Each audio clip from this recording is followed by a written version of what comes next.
Tahukah Anda tindak pidana perbankan? Mari mengenal tindak pidana perbankan. Secara terminologi, istilah tindak pidana perbankan berbeda dengan tindak pidana di bidang perbankan.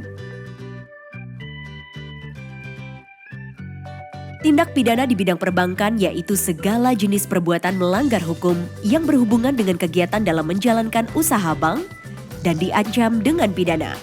Antara lain dalam Undang-Undang Perbankan, Undang-Undang Perbankan Syariah, Kitab Undang-Undang Hukum Pidana atau KUHP, Undang-Undang Pemberantasan Tindak Pidana Korupsi, dan Undang-Undang Pencegahan dan Pemberantasan Tindak Pidana Pencucian Uang.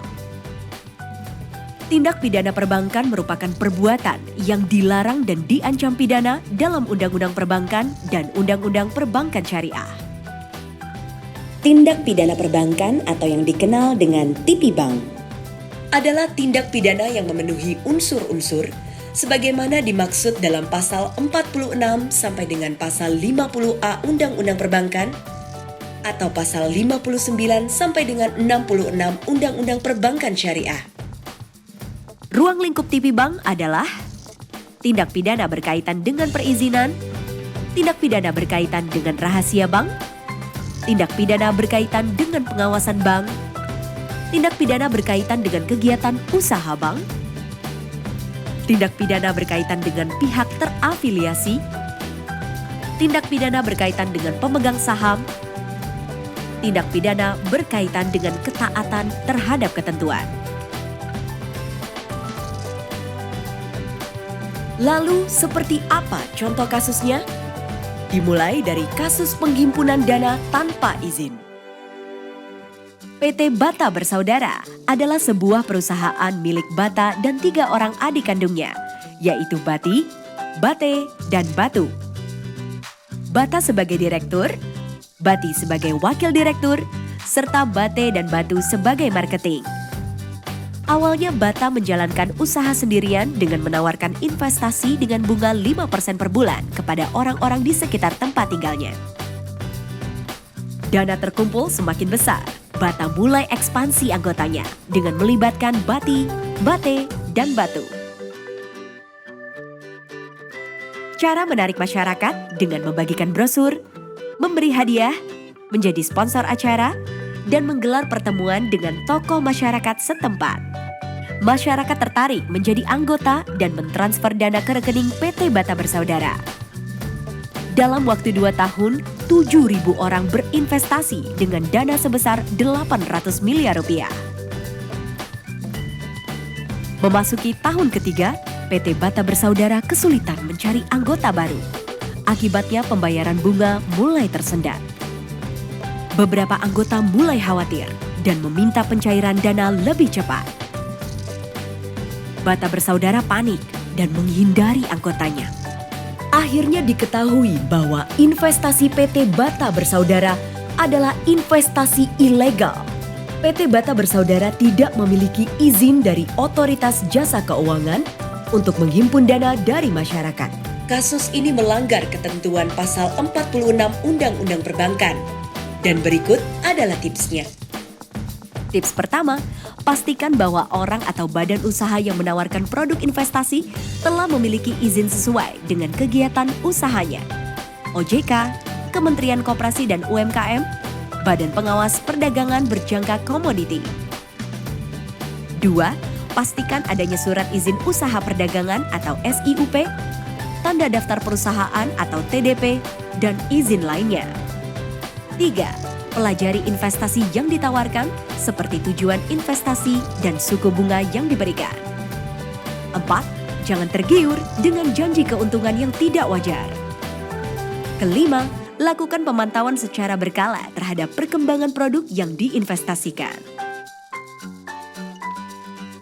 Selanjutnya, kasus pencatatan yang tidak benar pada transaksi nasabah.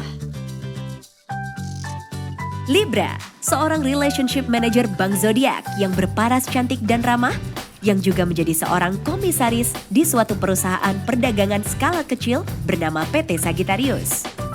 Melihat penampilan dan daya pikat dari Libra, banyak nasabah yang mempercayakan pengelolaan dananya melalui Libra, termasuk Aries, Leo, dan Virgo. Ketiga nasabah tersebut menjadi nasabah prioritas Bank Zodiak. Aries, Leo, dan Virgo sudah menjadi nasabah prioritas selama 3 tahun. Pada awalnya nasabah prioritas tetap datang ke bank untuk keperluan bisnis dan langsung ditangani oleh Libra.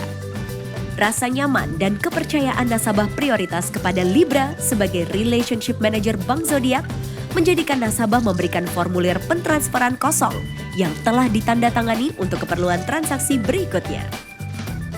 Seiring dengan bertambahnya tingkat kepercayaan nasabah kepada Libra dalam pengurusan transaksi bisnisnya, nasabah mulai jarang memeriksa mutasi rekening tabungannya. Kepercayaan tinggi dari nasabah tersebut membuka peluang dan niat buruk dari Libra yang memiliki gaya hidup mewah dan hobi mengoleksi barang-barang berkelas.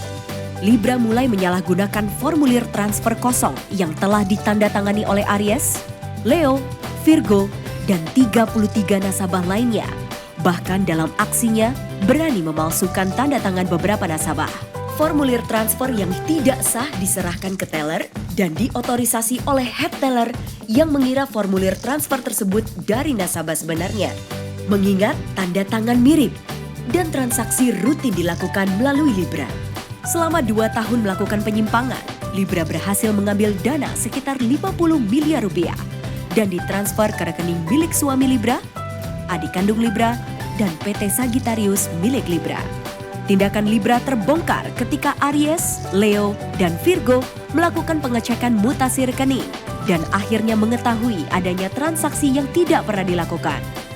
Bank Zodiak dan pemeriksa OJK melakukan pemeriksaan dan mengetahui penyimpangan yang dilakukan Libra yang juga menimpa beberapa nasabah prioritas lainnya. Kasus ini melanggar pasal 49 ayat 1 huruf A Undang-Undang Perbankan. Dan berikut tipsnya. Tips 1. Upayakan nasabah melakukan transaksi langsung dengan mendatangi bank. Namun jika butuh bantuan petugas bank, sebaiknya nasabah melakukan konfirmasi atau pengecekan terhadap transaksinya. 2. Cetak secara berkala buku tabungan dan cocokkan dengan slip penyetoran atau penarikan. Ketiga, jangan menitipkan buku tabungan pada petugas bank atau orang lain. 4. Jangan menandatangani formulir atau slip setoran atau penarikan atau transfer yang masih kosong.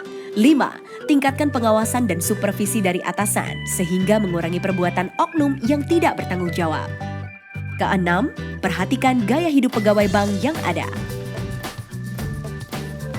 Ada juga kasus pelanggaran prinsip kehati-hatian perbankan. Pama, Direktur Utama Bank Abadi, butuh dana lebih untuk membangun rumah. Pama menginstruksikan Sasa dan Sisi, pegawai Bank Abadi, untuk mengajukan kredit ke Bank Aksara sebesar total 400 juta rupiah. Pengajuan kredit ke Bank Aksara menggunakan agunan debitur Bank Abadi yang telah hapus buku dan tidak dicatat dalam buku register Bank Abadi. Dana pencairan kredit Sasa dan Sisi ditransfer ke rekening Pama di Bank Abadi. Dalam pemeriksaan rutin di Bank Abadi, pemeriksa OJK menemukan penyimpangan ketentuan. Kasus ini melanggar pasal 49 ayat 2 huruf B Undang-Undang Perbankan. Dan berikut tipsnya. Tips 1.